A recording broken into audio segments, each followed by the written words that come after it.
What's up, y'all? Welcome to another episode of Deaths of the Asia You Can't Whoop Me edition. When y'all get in here, go ahead and like the video, share it. Make sure y'all subscribe to the YouTube channel. I don't know what's going on with Facebook, but for some reason, it won't let me actually stream on the Facebook page or whatever. So make sure that you are subscribed to the YouTube channel and you have hit that notification bell.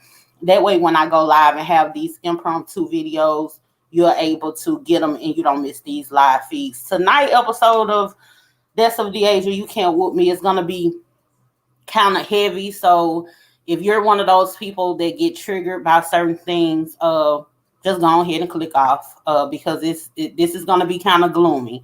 But we need to have this conversation. I don't know if a lot of y'all are familiar with the Astroworld Fest that Travis Scott has down in Houston, and how that event is more like a rock star type of thing or whatever. Whenever he has those events, it brings on this huge crowd of people, and the crowd is just it goes crazy, like it's like a heavy metal concert or whatever. Unfortunately, a lot of people lost their lives.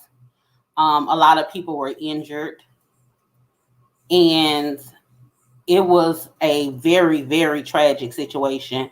It was one of those times where, these young people were out, they having fun, having them a good time or whatever the case may be, and it ended tragically.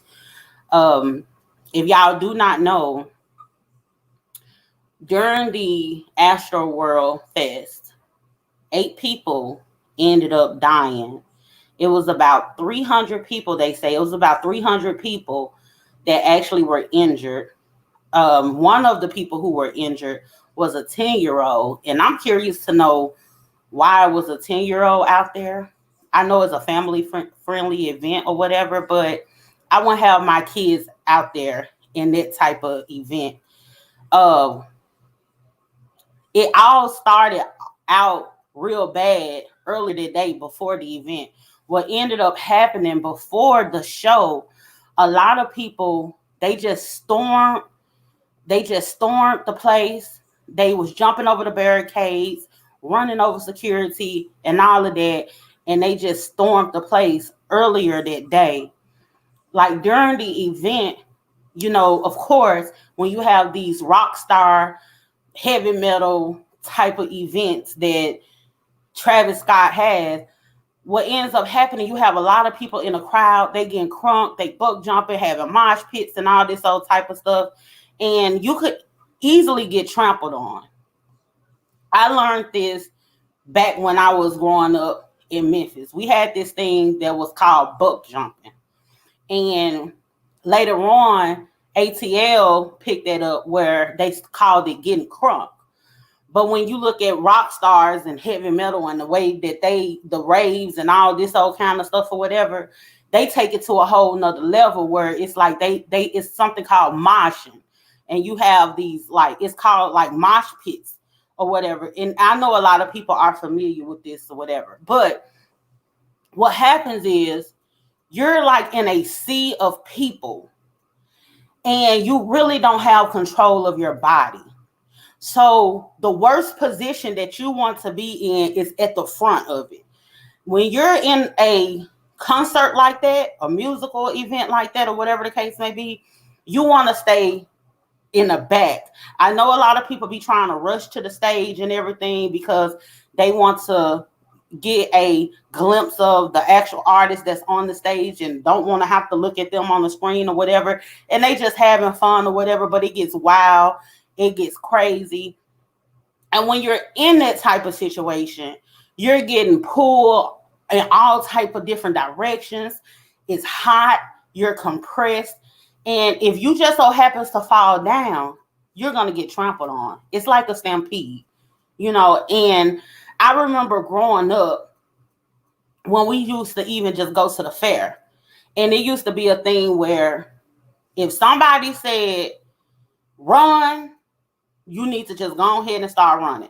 If you see a group of people running, you need to go ahead and start running, because if you sit there trying to figure out what is going on, you're going to get trampled on. And ain't nobody gonna stop 9 times out of 10 to pick you up and try to help you or anything like that. So when you're in that type of environment, I mean, these type of things happen, unfortunately. Um, there were some things that happened at this show that I think could have prevented some of those deaths, and I'm gonna get more into that. But people gotta understand what they're walking into when they walk into when they attend these type of events, because I'm gonna tell you something. It feels like being under a current. Like if you've ever, you know, swam in like lakes or rivers or anything like that, or whatever the case may be, or the ocean, whatever, it feels like you're under a current and you don't have control of your body. And so what actually happened was these people getting pushed to the front. All this stuff is going on. People are falling out. It had got so bad that people were falling out, and what they were doing is like crowd surfing people to safety. So you have these limp bodies, and they picking these people up and crowd surfing them to safety. It was just, I'm not going to show any of the images because the conversation itself is already triggering, and it just broke my heart when I saw some of those horrific images. But they're crowd surfing these people. Then the people in the crowd, they just all into it or whatever the case may be. They jumping on emergency vehicles and all of that. And if you listen to some of the accounts of the people who were there, it's very, very heartbreaking. So my prayers, my condolences, and everything go out to all the victims and everybody that's involved. I just send warm currents your way because I understand how that is, because I've been in those situations. I remember one time when I was at a music event in Memphis at the Mud Island, and it was one of those events that we had every year. And what ended up happening was the trolley that runs under the bridge, it broke. So there's a path where you could walk under the bridge. So what ended up happening was everybody started getting crunk, getting bugged, you know, acting a fool and all of this or whatever the case may be right there. And I remember there was a lady that actually like passed out. The elevator wasn't working or anything like that. So you basically, if you know anything about Memphis, a bridge anyway, it's just a bridge that separates two cities or whatever the case may be. If you know anything about the Memphis bridge, there is a place where you can actually walk under the bridge. You can walk, you know, under the bridge or whatever the case may be. And it's usually an elevator that'll take you up. But the elevator wasn't working, so we had to walk up the elevator. We got people still trying to get crunk because they still excited about the event or whatever. People were passing out and all this all kinds of stuff. There was another time when I was out at the club premiere. That's in Memphis as well. We out in the club premiere. Bone Crusher, Pastor Troy, the Yin Yang Twins, Lil Scrappy, Yo Gotti. It was a lot of people that was there. And Bone Crusher got on the stage. We were already getting crunk. We were already bug jumping, moshing, or whatever you want to call it. However you identify with this in your respectful city. However you identify with the word, we were rowdy, so to speak.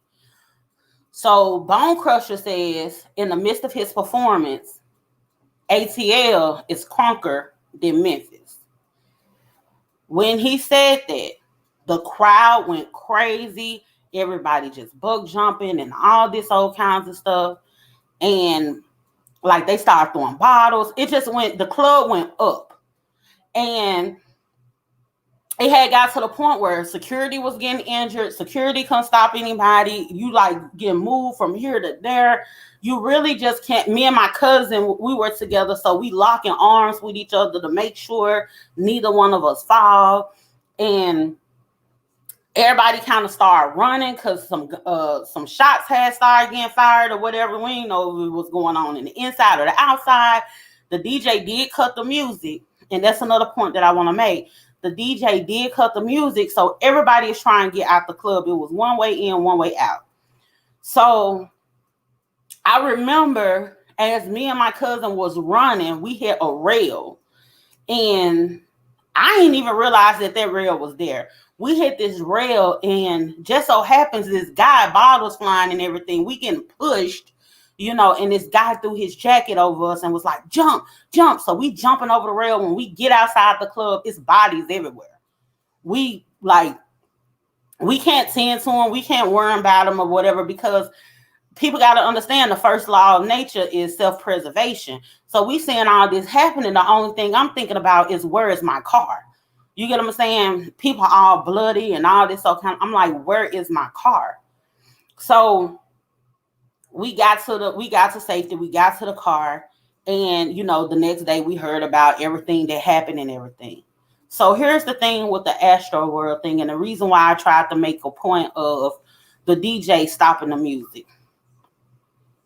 I don't want to make this a thing where we try and place blame on Travis Scott, because Travis Scott has been doing this for a while.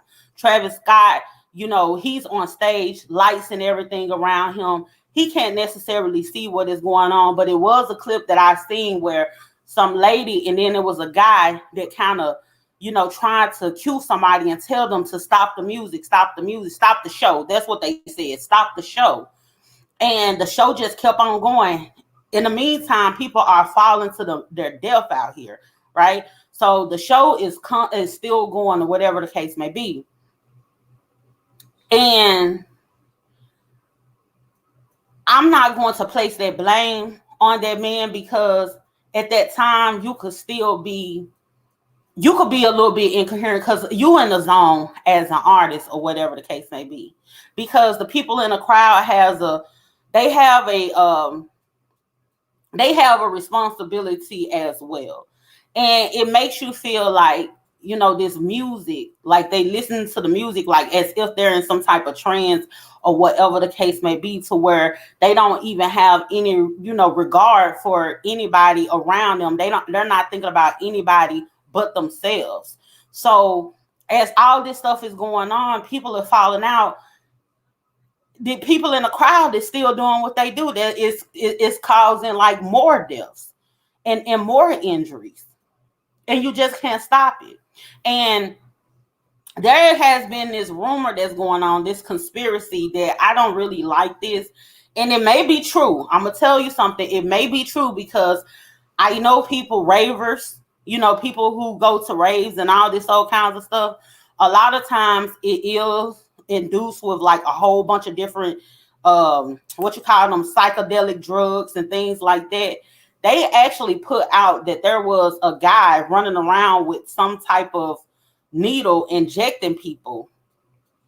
I don't know how true that is, and I really don't want that narrative to get out there to make it seem like, I think if it's a narrative out there that, these people who passed out or whatever and they fell to their death, that it was because this guy running around drugging them, I think it'll take away from the awareness of the situation, that we need to take into account that, it needs to be a better job with being able to control these different crowds. These concerts need to be conducted in a different type of way. I think it'll take away from having that conversation when we try to make it seem like everything was due to the fact that people were on drugs, when that is definitely not the case. Because I was young, 16, 17 years old, sneaking my way into a club, and next thing you know, I'm in the middle of a mosh pit or whatever the case may be, and I'm completely sober. But I'm jumping up and I'm doing everything with everybody else. You couldn't tell whether I was on a drug or not, because I'm behaving just like everybody else, because the music got me lit. It's lit, And so they have this narrative of this guy running around, stabbing people with some drug or whatever. Then they had this thing where it's a lot of people out there partying and they're on fentanyl and all that. And that could very well be the case. But my thing is this. When you're in that type of crowd, I'm going to tell you what happens. You get you get swept under the current, like for real. It's like a sea of people. You're like swept under this current, and you don't have control of your body. So you just have to counter. You can't push against the force. If you push against and you try and fight it, the more and more you try and fight it, the more and more you drown into the crowd, the more and more you lose strength. So you have to go with it. And you get hot, you can't breathe, you can't see really. You know what I'm saying? You get all dizzy and all this stuff, get the panicking and everything, hyperventilating, all this type of stuff can happen. I've seen it happen. I've been in these type of environments. And it's not to try and demonize these concerts and things like that. It's just for people to get a better understanding of, in these type of settings, this stuff can happen. If you look at when people are in a riot, in the way everybody be running and all that kind of stuff, I've been in a fucking riot before. You know what I'm saying? You have to be careful with that type of stuff. They're just like right now, I don't give a damn about how woke somebody is, how many fish you pump, or what the hell happened, or whatever the case may be. I'm not taking my old ass out there to protest about nothing. I'm telling you that right now. Yeah, I send some money to go fund and help somebody get out of jail or whatever the case may be. But I be damned if I be caught up in another one of them situations, tear gas and all this stuff flying. You can't hardly breathe or whatever the case may be. I'm telling you, like, if you look at what happened to Mufasa. That's the same thing that happens with humans in a stampede. You're gonna get trampled over. So you have to just make the best decision for yourself. It's best to just hear about these concerts, watch it from home, or make sure that you know how to position yourself when you go out into these environments. Like a thing like that, I promise you, it's no way in the world I will be trying to make my way up to the front. If anybody that knows me, that even if I go into a club right now that I know that's a little rowdy, which I try to stay out of it, I only go for like certain, like a club for like a concert or something like that. If I go to like a music event or whatever, I make it a point to even get my seats, because I'm older now. So I really don't like to go to shows that have standing room only, because that's a death trap in itself. I went to a concert not too long ago that was standing room only. It was back in like 2019. It was standing room only. It was no way I was trying to work myself to the front.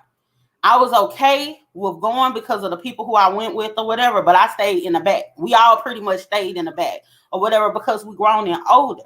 I'm not finna be trying to work my way up to the front. Like, even if I go to an event where they have seating, I'm not interested in, I want to be in the crowd, but I'm not interested in being right dead smack at the front, because if anything were to happen, you're going to have to fight your way up out of there to get to your car. So I make sure I stay in the back. And I'm so disappointed in these parents that it was some parents out there with their children. And I'm sure that the 10-year-old was with one of their parents or both of their parents or whatever the case may be. But it's like, why would you even have your kid out there in the middle of the happenings, like right dead smack in the middle of it? You have them on the outside. It's not, they should be able to, because Travis Scott shows at the Astroworld, they are family friendly or whatever the case may be. So I'm not knocking them for just being out there, but where they were positioned out there. You keep your kids on the outskirts or whatever, because you're not going to stop people from having fun. You're not going to stop people from doing mosh pits and doing everything that comes with these type of environments. And you just have to be prepared. You have to be prepared for that. It's unfortunate that a lot of people lost their lives.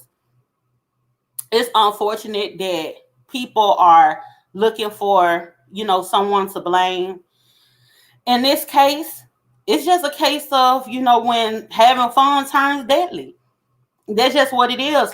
Travis Scott did make a statement that he will do all that he can in order to help and assist and people were talking about, um, Travis Scott, he finna have to worry about getting sued and all of that. And honestly, I don't feel like he should be sued, because even when they said, stop the music or stop the show, they're talking to people who, are conducting the show. Travis Scott, he's just on stage performing or whatnot, so you really can't blame him for the the animalistic behavior or the people that came to see the show. And if anybody is familiar with the show, then they know what goes on in those type of environments. So I'm not one of those people who is trying to condemn this man or look for someone to blame or take away the severity of the situation. It's unfortunate that so many people lost their lives. It's unfortunate that so many people were injured. It's gonna take a whole lot for us to work through and get past this, or whatever the case may be. His shows may not ever be the same. They don't need to be the same. I'm gonna tell you, when I seen the crowd that was at the Lapalooza, when they was trying to make it so like COVID related and talk about, it's so many people out here due to COVID and all this old kind of stuff. Listen here, you got to catch COVID and wait to die from that. In that big old crowd, you could die tonight. You get what I'm saying? So I was more concerned with the fact that it's so many people cramped up, whether you outside or not. If you got so many people cramped up, then that is what it is. You ain't got to worry about being in between four walls and they trapping you in. You're going to get trapped in just from the crowd. How can you push against, you trying to get to safety? How can you push against thousands of people?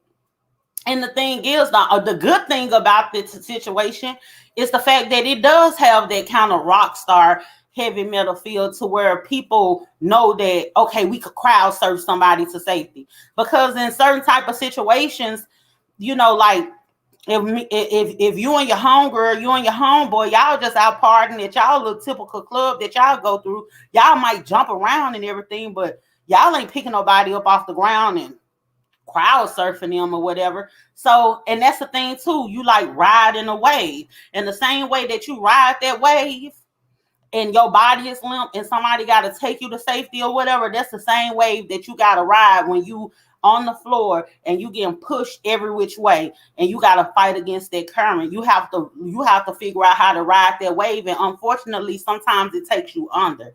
And that's what happened in this situation. And like I said again, my condolences to the family and the victims and everybody involved. Like it's a very tragic situation. Keisha Keish say they're like raves. Exactly. They're like raves. And Lewis Brooks says, talk about the Yellow Beezy situation. I don't know about the Yellow Beezy situation, but I will figure out what's going on with that, and I will talk about that on another edition of This of the Asia. You Can't Whoop Me. Make sure that y'all have liked the video, shared, and make sure you subscribe to the YouTube channel. But yeah, this right here, that did something to me.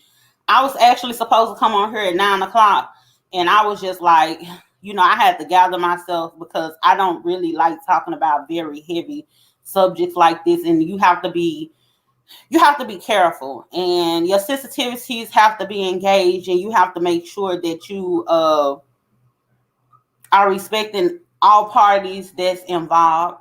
Because to be honest with you, this is really an innocent situation. It's just, people out there trying to have fun. This Travis Scott trying to put on a good show. If nobody would have gotten injured or hurt or passed away from it or whatever, everybody will be talking about how lit it was. Unfortunately, when you in those type of environments, things can't happen, and let's not act like this is the first time this has happened. Those situations are dangerous.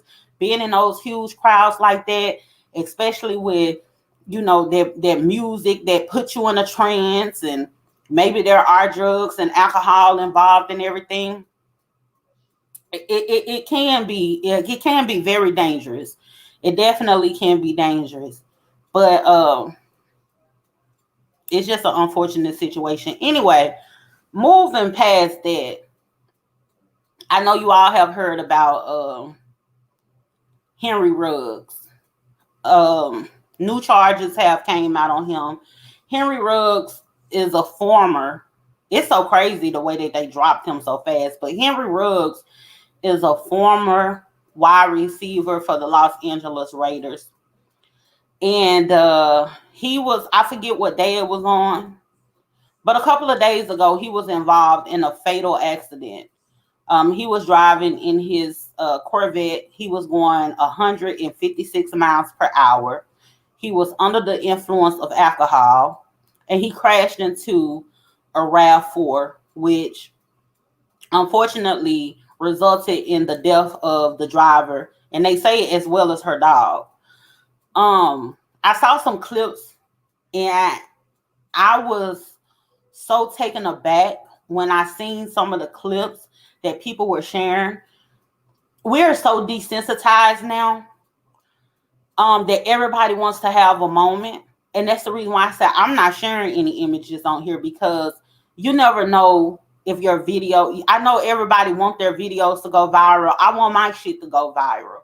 But at the end of the day, I still go by a certain moral compass, and I still believe in, respecting people as they grieve, and still have a level of integrity and humanity about myself. Like, I've seen clips where they showed Henry Ruggs after the accident on the ground, his girlfriend trying to console him, they asking for help. In the meanwhile, at a distance, you could see the lady in the truck, the RAV4, on fire with the lady entrapped.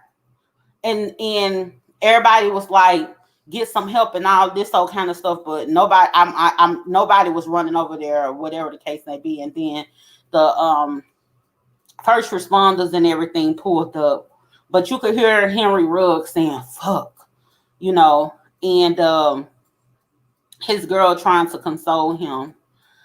I'm gonna tell you something about the Henry Ruggs situation, and a lot of people might get a little bit mad at me about this, but in regards to the Henry Ruggs situation, I don't have a lot of compassion for him in this situation.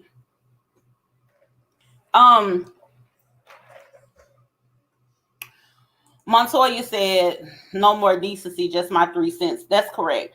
I don't have a lot of compassion for him in this situation, because this could have been prevented. Definitely could have been prevented. Someone lost their life for someone just being completely reckless. And this situation made me think about a whole lot of things, made me start, thinking about, times where I have gotten behind the wheel and I've been drinking and all this kind of stuff, where things have happened that could have been worse than what they were. Not only was he under the influence, drinking and going 156 miles, he had somebody else in the car with him. So he put it was his girlfriend that was in the car with him. So he put her life in danger as well. One thing you're not about to do is get the speeding like that with me in the car with you. I can't do it. And I'm going to tell y'all the reason why I cannot do it. Because I know that there are some people that have this need for speed. They really do. It's like an addiction. I actually seen a clip from last year of Henry Ruggs in his car with a girl. I don't know if it was his current girlfriend or not, but he was like, we finna lunch it like Rocky and all this old kind of stuff. And, he was speeding then, and she was telling him to slow down. So to me, it seems like he get a high out of the speed. And I think being under the influence I think it actually amplified that, where you feel, once you're under the influence, you feel invincible, and so you riding around and you just riding down the street. It's not like you on a racetrack or anything like that, or just this open freeway or anything. You just riding down the street and running into people or whatever the case may be. So in this particular situation, he's going 156 miles per hour. He's going so fast until he runs into the back of this RAV4 and it is set on fire. That's how fast he was going.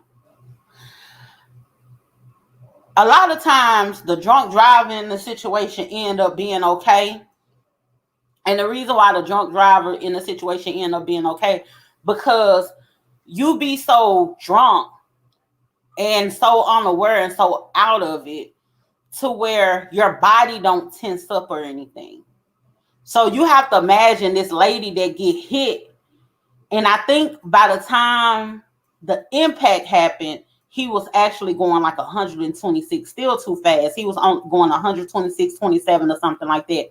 By the time her head hit the steering wheel and all this old kind of stuff or whatever, and her body done tissed up because she probably see these lights coming in the rear view or whatever the case may be, she's already gone. She's already pretty much, she's out of it, unconscious or whatever. Like a lot of people was like, you know, that's a sad way to go out. And it is a sad way to go out. But I'm pretty sure before the car just blew up in flames or whatever the case may be, I'm pretty sure she was unconscious at that point, at the point of impact, because somebody hit you that fast and your car is not moving either. Like that's a different type of blow. So that was definitely unfortunate. I've had some people in my family that have a need for speed like that, and they think it's fun. And just the same way you sneak up on somebody like on Halloween and you play a prank or whatever, and you want to scare them real quick.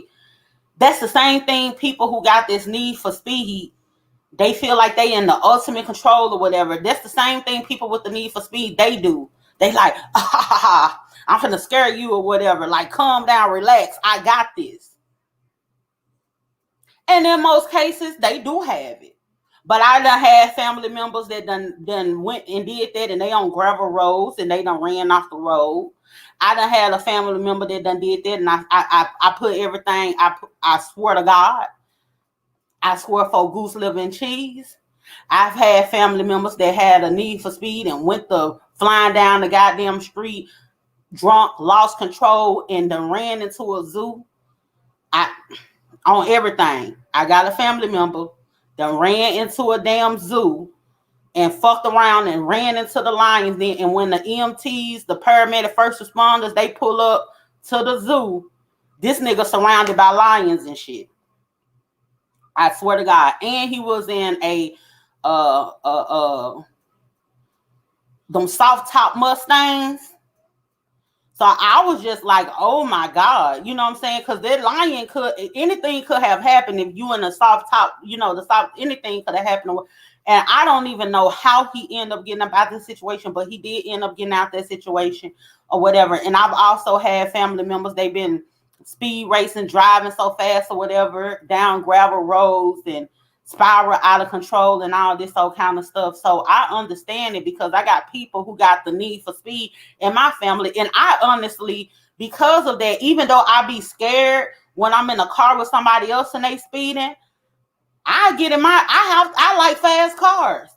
Like my car right now, if you know me and you see how I be posting or whatever, and I be like, a Malibu thought they said something, or a BMW thought they said something, or whatever the case may be, I literally would get on the expressway and just push that bitch. Like every time I get a new car, I'm finna get on the expressway and I'm finna do the dash. But I feel like I got it and I can control it. But if I'm in a car with somebody else, I don't want them to be speeding, because I know I got me. And when I heard about the Henry Ruggs situation, I was like, you know what? I got to check myself. I got to change my ways, because I know what that is. It's an adrenaline rush. These people that be drag racing and doing all of that or whatever the case may be, they doing it because it gives them a rush. It gives them a high.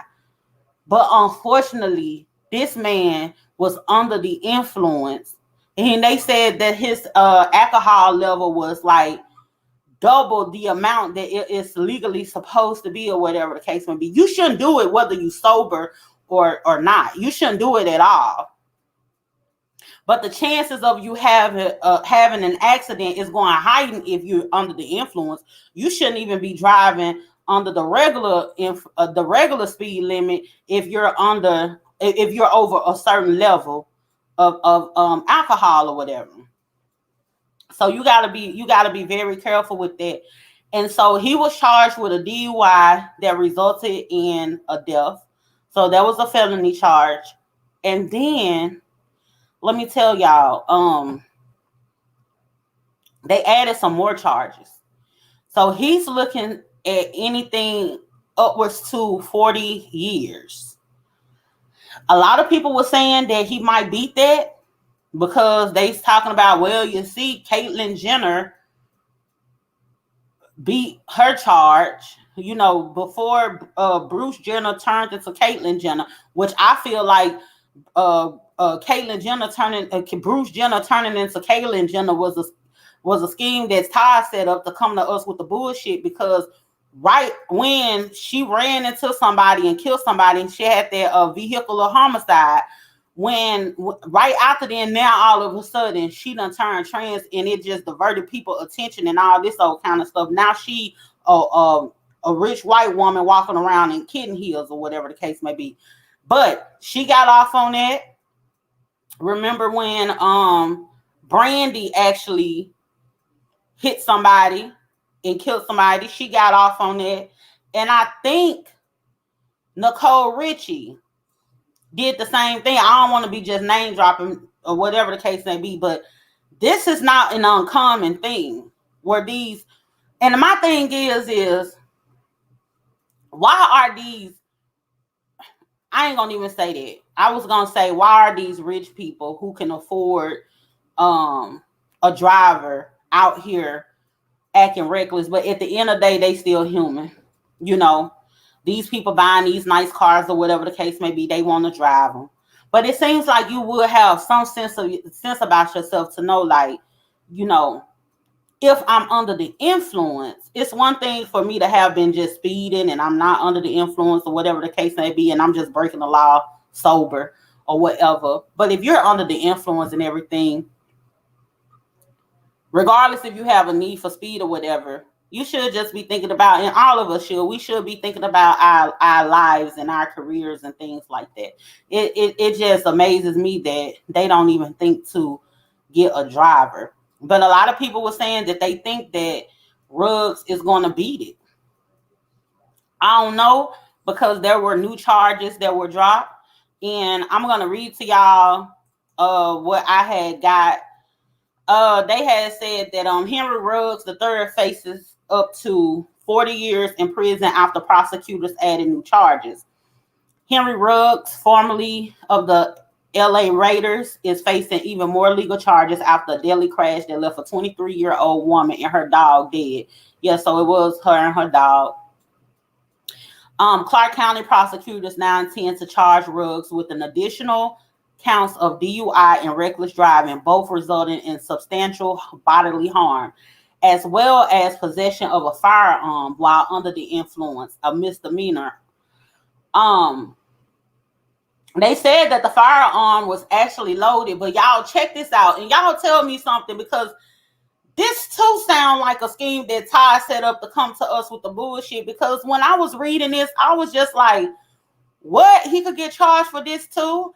They said Ruggs had already been facing 2 felony charges of DUI and reckless driving, both resulting in death. The DUI resulted in death charge carries a sentence of 2 to 20 years, while the reckless driving charge is 1 to 6 years. With the new charges, Ruggs now reportedly faces up to 40 years in prison. The new charges for Ruggs reportedly stem from the injuries incurred by his front seat passenger, girlfriend and mother of his child, Rudy Washington, and the loaded gun found in his totaled Chevy Corvette. Washington was hospitalized following the crash and underwent surgery for a severe arm injury on Tuesday. Prosecutors are reportedly expected to formally file their criminal complaint in a status hearing scheduled for Wednesday morning. And I think he had went to court or whatever, made bail or whatever the case may be. But y'all tell me this.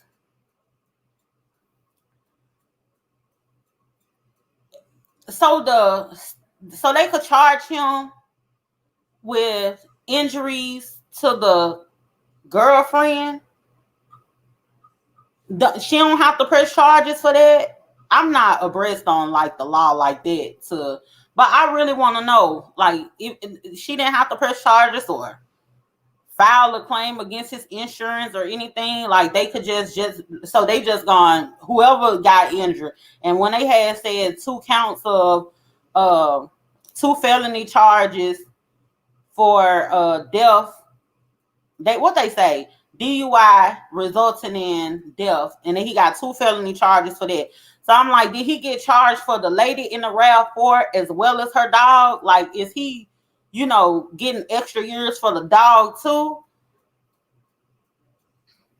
Listen, this poor baby, his career, I mean, of course his career is over, but it's just so unfortunate you've been on work that doggone hard and you just go out and just do something completely senseless. I do hate it for him. And when I said earlier, I don't have a lot of compassion. It's just that it was just so unnecessary. But I do feel bad for this extent where it's not like he went out trying to cause somebody any harm. You get what I'm saying? It's like one of those things where, like, dang, it wasn't anything. I don't know. I know his family is hurting. I know her family is hurting. I know his family want him to beat the charges and all that kind of stuff. I mean, it's nothing. You can't do enough time to bring somebody's life back. Like, after he get through doing this time, he's still gonna have his life, his life to live. He's still gonna have a point where he can, try and do some type of community service, or he could redeem himself or whatever. This person who died as a result of his carelessness, they don't have another chance. They don't have another shot. So I could understand if, his family want him to get off and all that kind of stuff or whatever the case may be. But I'm going to tell you something. In a case like that, where I feel like a person has a real problem, he definitely has a problem, because this isn't his first time speed racing down the street like this. I think if not doing some time, they need to put him in some type of rehab or something like that, because it's very dangerous when people commit these type of crimes and they just get a slap on the wrist because they power up, and then they really do feel like they invincible. They do feel like they untouchable, like they good, like they money is going to get them out of the situation. Look at R. Kelly. R. Kelly went through all that mess, got off, and it created a bigger monster. Maybe if he wouldn't have got off that first time and did a little time or whatever the case may be, and sit down somewhere or whatever, that probably would have helped him a little bit. Look at O.J. Simpson. We know he did that shit. You know what I'm saying? But yet, OJ, you done got off. Like, man, you done got off from killing 2 white people. You done got off from killing these 2 white people or whatever the case may be. So now you out here still burglarizing, you know what I'm saying, running up on people or whatever the case may be, stealing your memorabilia and all this old kind of stuff or whatever, and wind up getting locked up on some bullshit. Because now you feel like you invincible or whatever, but it's too late, baby. Johnny Cochran done already died. You know what I'm saying? Ain't nobody finna pull you about this trap. Now he had to go lay it down. You know what I'm saying? So sometimes when people do something, we have to be careful with giving them a slap on the wrist. We really do. I don't wish jail. I don't wish prison on anybody. That's the reason why I say if they could put him into like a rehab or whatever the case may be, but you got to think about if you were the person that is a family member of the victim, the one that was in that vehicle, burning alive. If you were that person's family member, you won't want him to see the light of day again, right? But if you Henry Ruggs' family member, you gonna want him to be his case. But we can't have it both ways. You know what I'm saying? We cannot have it both ways. And I do feel like he do need to suffer some of the consequences for his action. It's not always good to come out of these type of situations victorious because you create a bigger monster. And I really feel like, you know, this guy, I don't think he's a bad person at all. I do think that he needs help. And he definitely, if he was that far over the limit, 2 times over the alcohol limit, he definitely has an alcohol problem. And then, you know, he outside of the need for speed, yeah, that's an issue. But also, you know, that's something that I think with time, like people kind of get over, whatever the case may be. I don't know what you do for people like that. That's like another different type of addiction where I can't even give no. Maybe you need rehab for that too, but it's definitely an alcohol problem involved. I want to know how his girlfriend felt.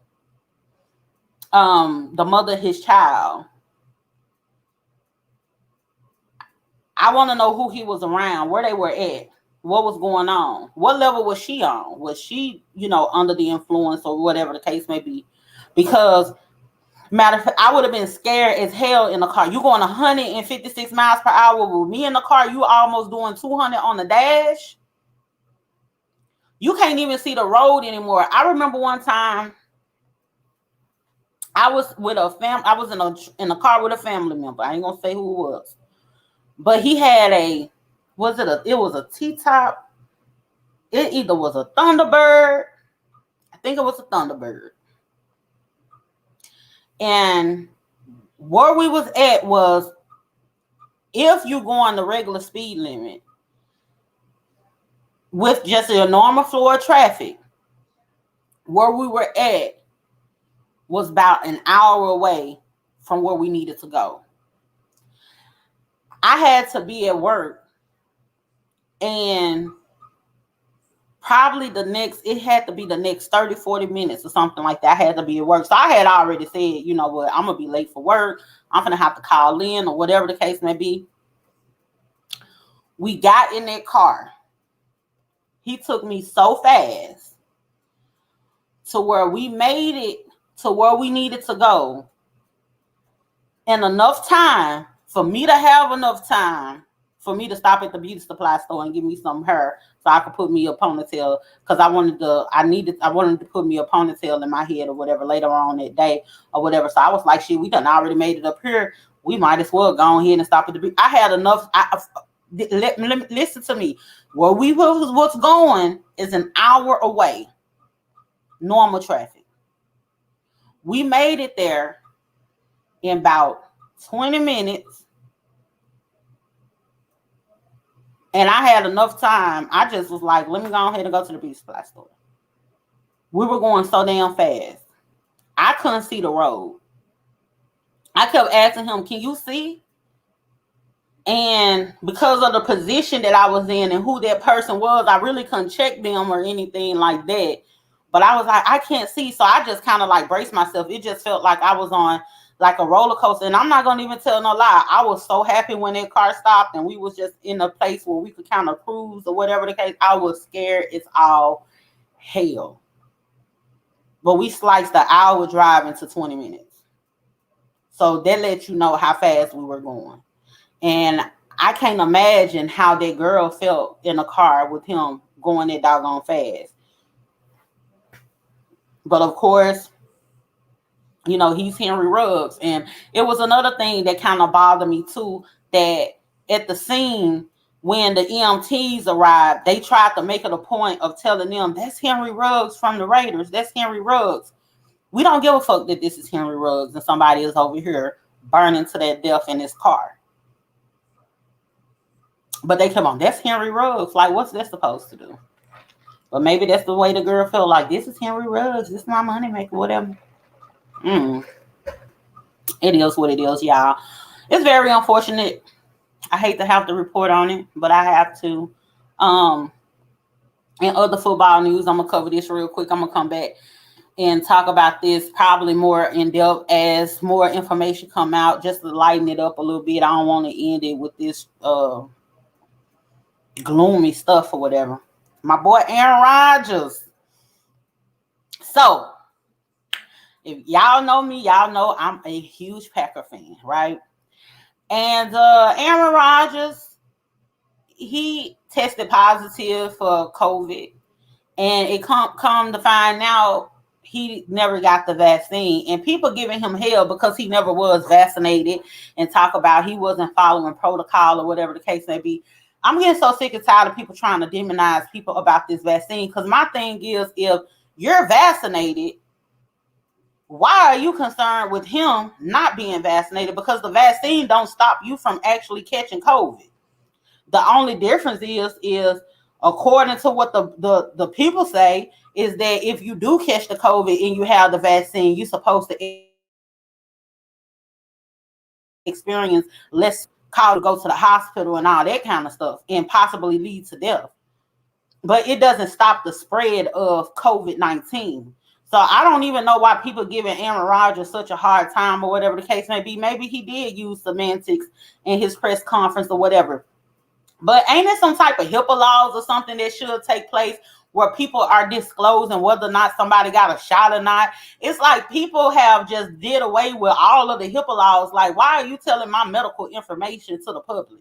Why does that even have to be disclosed? I really don't get that, because my thing is, if you're vaccinated, that's your personal business. If I'm not vaccinated, that's my personal business. Like, why are people, you know, letting this vaccine cause so much division? So everybody just mad at Aaron Rodgers, think he done let us down or whatever. I'm looking to see what Love is going to do. Like, let's see what Jordan Love is going to do against the Chiefs or whatever. The Chiefs ain't been talking about nothing. They ain't made no noise or whatever. They ain't been having no answer for nobody. You know, we finna run right through their defense, so I'm not even worried about that at all. And then all of our weapons are back. All of our starters, they should be back on the field or whatever the case may be. Everybody healthy. When we played the Cardinals and we beat the Cardinals, they had a winning streak. We beat the Cardinals and we had people on the field that I didn't even know who they was. We just had like a skeleton crew and was able to make something happen with Aaron Rodgers. So if Aaron Rodgers was able to make something happen with this skeleton crew, I'm pretty sure Jordan Love is going to be able to make some noise with all of our key starters back on the field. So I'm not even worried about us or whatever the case may be. But I don't like the fact that people are trying to chastise this man in such a way where to make it seem like, you know, he did something wrong and he just really owe us some answers or whatever the case may be. Why people, I don't get why people tripping. Like, people are like, well, you know, well, he wasn't wearing a mask. Well, my thing is, he could have caught COVID from somebody who is vaccinated. Because the thing is, like, that's his, it's more of, it's not like just because you're unvaccinated, you just walking around and you just got the COVID and you just walking around and infecting people or whatever. Somebody with the vaccine can affect you. The only difference is they've been walking around with the vaccine and the COVID and don't even know they probably got the COVID because they've been walking around just fine because they got the vaccine. But then next thing you know, they done infected you, and here it is. You know what I'm saying? You realize that you got some symptoms. You get tested or whatever the case may be. And I know they got to test all the time in the NFL. So he probably thought he was fine. He probably ain't felt no symptoms. He might be asymptomatic as well. He ain't felt nothing. They got a test all the time or whatever. They learned that he got COVID and boom, here it is. He ain't experienced symptoms just like the person with the vaccine ain't experiencing symptoms. So my thing is his issue is a personal issue. And I know they trying to say like he let the team down or whatever, but would y'all still have the same type of rebuttal to what he did if he had been vaccinated? Because somebody vaccinated can catch COVID. So y'all not finna play in my quarterback face like that. I'm not finna let y'all play in my quarterback face like that. Y'all not about to do that.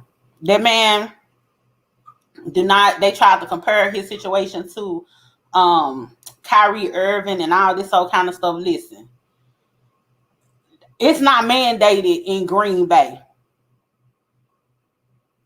And based on what Aaron Rodgers came out and said, he came out and said that basically they were aware of his status.